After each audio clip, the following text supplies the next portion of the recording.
आज हम लेकर आए हैं एनसीईआरटी गणित क्लास 10th की एक्सरसाइज 1.4 का क्वेश्चन नंबर 2।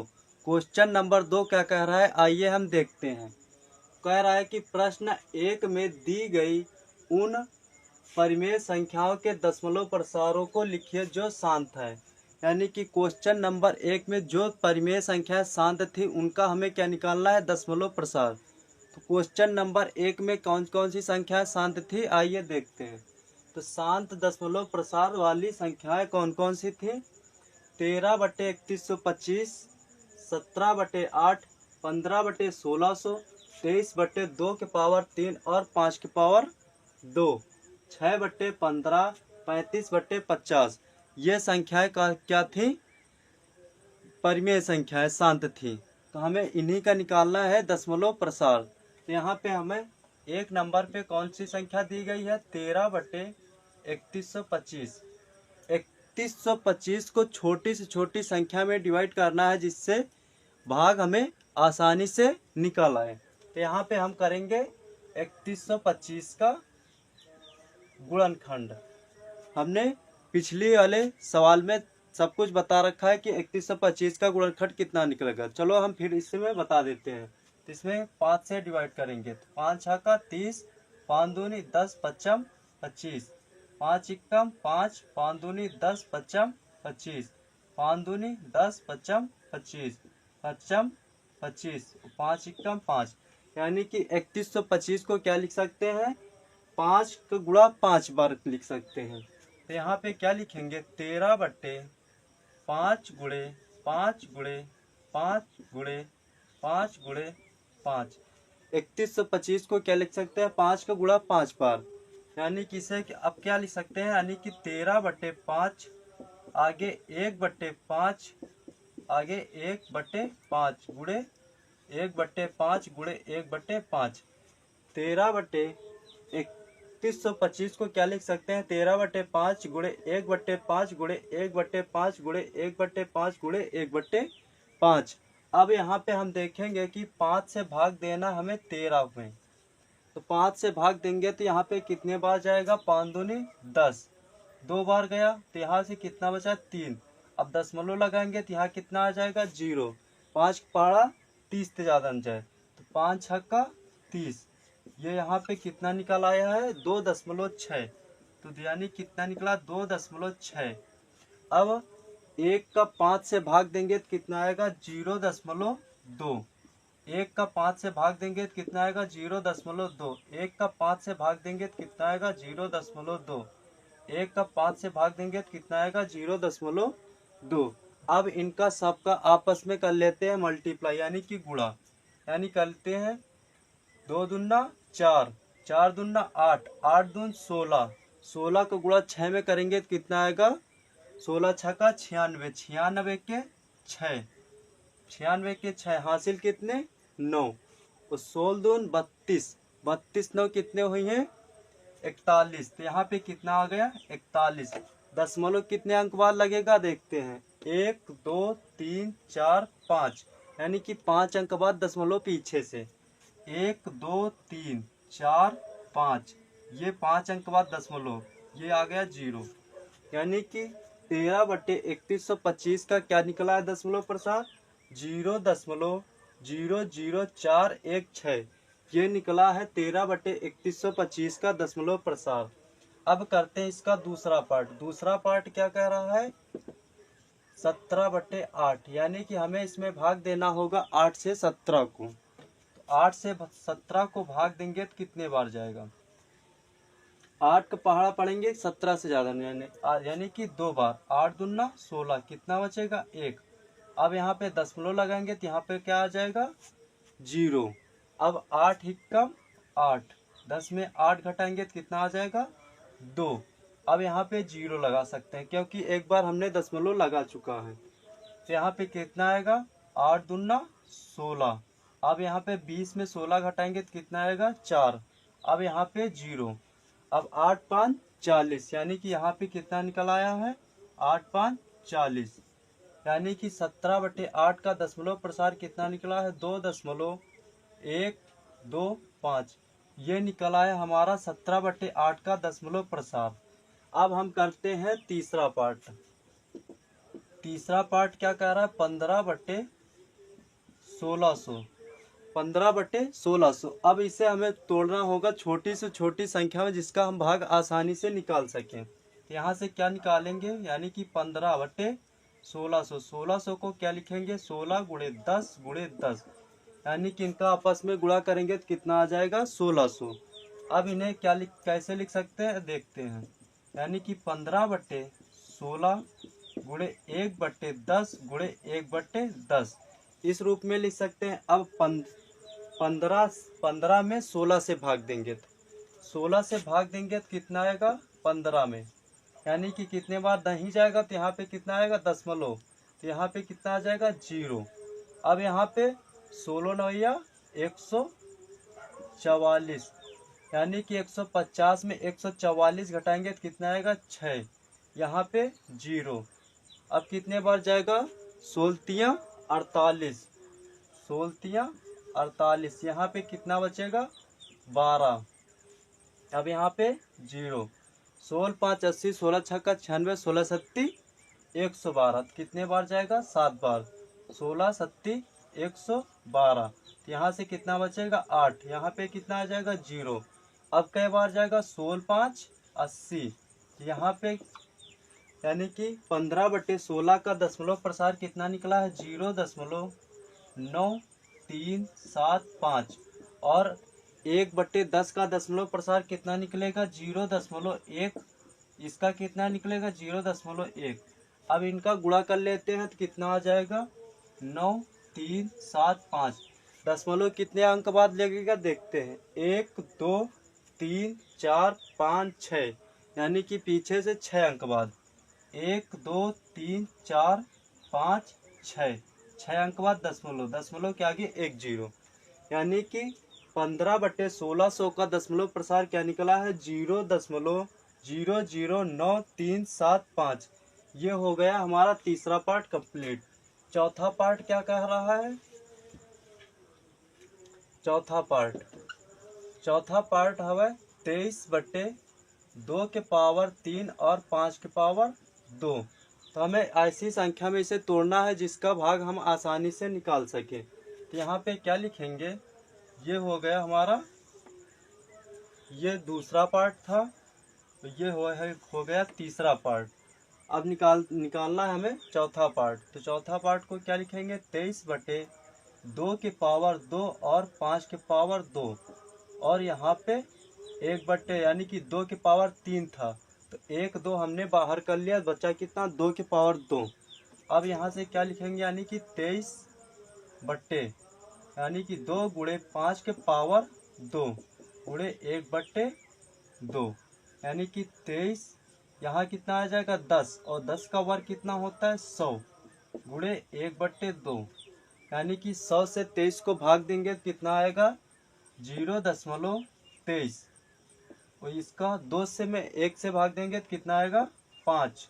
अब इसका गुणा कर लेते हैं, यानी कि 5 × 15 और 5 दूनी 10, 10 से 11, दशमलव कितने अंक बाद, 1 2 3, 3 अंक बाद, 1 2 3, तो यहाँ पे दशमलव ये हो गया 23/2 के पावर 3 × 5 के पावर 2 का दशमलव प्रसार कितना निकला है, 0.0115। ये हो गया हमारा चौथा पार्ट कंप्लीट। अब हम जानेंगे इसका पांचवा पार्ट। पांचवा पार्ट क्या कह रहा है, 6/15, यानी कि 6/15, यानी कि 15 से भाग देना है 6 को, तो 15 से भाग देंगे 6 को तो कितना आएगा, 10 नहीं जाएगा तो दशमलव लगेगा, तो यहाँ पे कितना आएगा, 0। तो यहाँ पे कितना आएगा, 15 चौको 60, तो यहाँ पे कितना आएगा, 60। तो यहाँ पे कितना निकला इसका दशमलव प्रसार, यानी कि 0.4। 6/15 का दशमलव प्रसार कितना निकला है, 0.4। अब निकालते हैं 6 नंबर का। 6 नंबर में कितना है, 35/50। 35/50 को ऐसी छोटी छोटी संख्या में तोड़ना है जिसका भाग हम आसानी से निकाल सके। यहाँ पे कितना आ जाएगा, 35/5 × 10, यहाँ से कितना आएगा, 35/5 1/10, 1/10 को अलग कर लिया, यानी कि 5 से 35 को भाग करेंगे तो कितना आएगा, 5 सत्ते 35, 7 आ जाएगा। 10 से 1 को भाग देंगे तो कितना आएगा, 0.1, यहाँ से कितना आएगा 0.7। ये हो गया 13 ये हो गया 35/50 का दशमलव प्रसार कितना निकला है, 0.7। ये होता है हमारा question number 2 complete. Question number 3 कह रहा है कि कुछ वास्तविक संख्याओं के दशमलव प्रसार नीचे दिए गए हैं, यानी कि कुछ संख्याओं के दशमलव प्रसार दिए गए हैं, वो क्या है, ये हैं। आगे प्रत्येक स्थिति के लिए निर्धारित कीजिए कि यह संख्या परिमेय संख्या है या नहीं, यानी कि हमें इन संख्याओं को बताना है कि परिमेय संख्या है या नहीं। यदि यह परिमेय संख्या है और p/q के रूप की है तो q के अभाज्य गुणनखंडों के बारे में आप क्या कह सकते हैं, यानी कि अगर परिमेय संख्या है तो p/q के रूप में लिख सकते हैं, तो q के अभाज्य गुणनखंड के बारे में आप क्या कह सकते हैं, यही क्वेश्चन में कह रहा है कि हमें करने के लिए। तो हमारा पहला क्वेश्चन क्या है, पहला क्वेश्चन है 43.1, 2, 3, 4, 5, 6, 7, 8 और 9। पहला क्वेश्चन ये दिया गया है। अगर हम यहाँ से इसका हल करेंगे तो यहाँ पे कितना आ जाएगा, 43, 1, 2, 3, 4, 5, 6, 7, 8 और 9।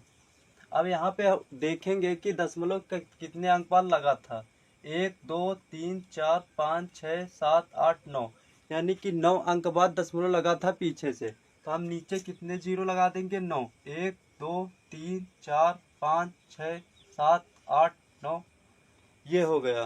तो ये p/q के रूप में हो गई, यानी कि यह संख्या क्या है, परिमेय संख्या है।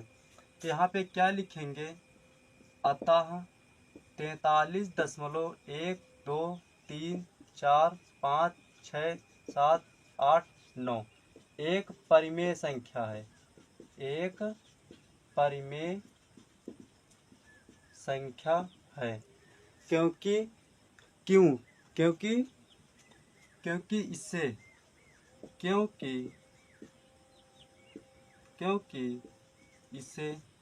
p/q के रूप में लिख सकते हैं,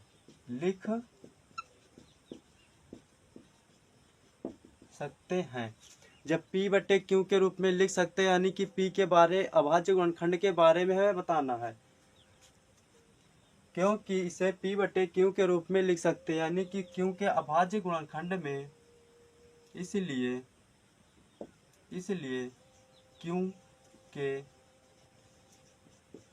अभाज्य गुणनखंड में 2 की पावर m या 5 की पावर n या फिर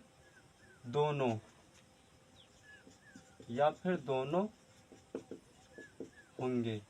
ये होता है हमारा पहला पार्ट।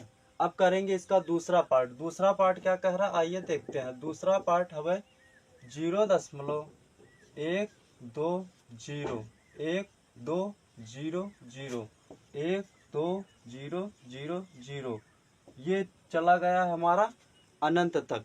अगर यह संख्या अनंत तक है यानी कि इसका दशमलव प्रसार अशांत होगा। इसलिए अतः 0.120 यह संख्या अपरिमेय है। यह संख्या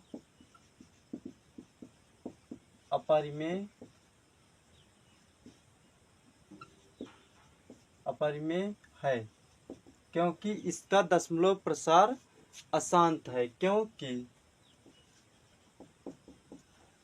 क्योंकि इसका दशमलव प्रसार अशांत है। ये होता है हमारा दूसरा पार्ट कंप्लीट। अब हम करेंगे इसका तीसरा पार्ट। तीसरा पार्ट क्या कह रहा है, तीसरा पार्ट हमारा कह रहा है कि 43.123 4 5 6 7 8 और 9। इसके ऊपर क्या लगा है? बार। इस रेखा को क्या कहते हैं? बार कहते हैं। यानी कि यह संख्या परिमेय संख्या है या नहीं? तो यह संख्या क्या होगी? परिमेय संख्या होगी। तो यहाँ पे क्या लिखेंगे? अतः 43.1 2 3 4 5 6 7 8 9 ऊपर बार। अतः परिमेय संख्या होगी, परिमेय संख्या होगी। अगर परिमेय संख्या होगी तो यानी कि P बटे Q के रूप में लिख सकते हैं। अतः इसे P बटे इसलिए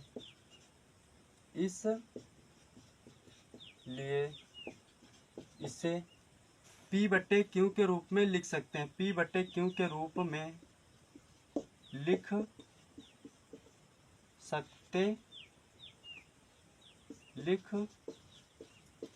सकते हैं।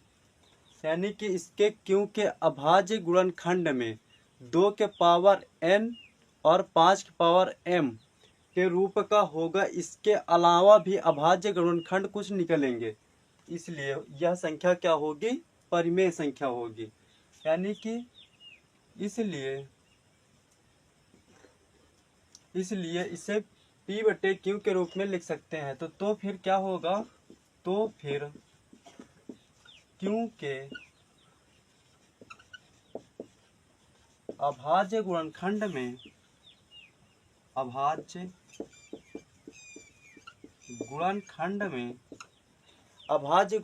में यानी कि 2 के पावर m या फिर 5 के पावर n के अलावा अन्य भी गुणज निकलेंगे।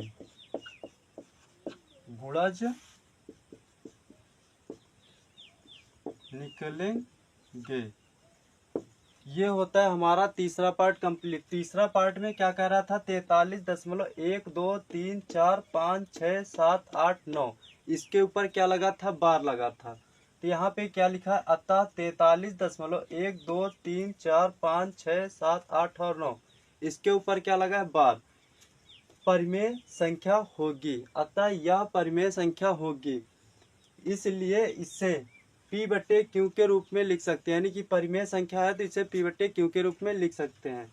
तो फिर Q के अभाज्य गुणनखंड में 2 के पावर n 2 के पावर m या फिर 5 के पावर n के अलावा अन्य भी गुणज इसके निकलेंगे, इसलिए यह संख्या क्या है? एक परिमेय संख्या होती है। ये था हमारा क्वेश्चन नंबर 3 कंप्लीट। अगर आपको इसी तरह वीडियो पाने के लिए हमारे चैनल को लाइक शेयर एंड सब्सक्राइब करना ना भूलें।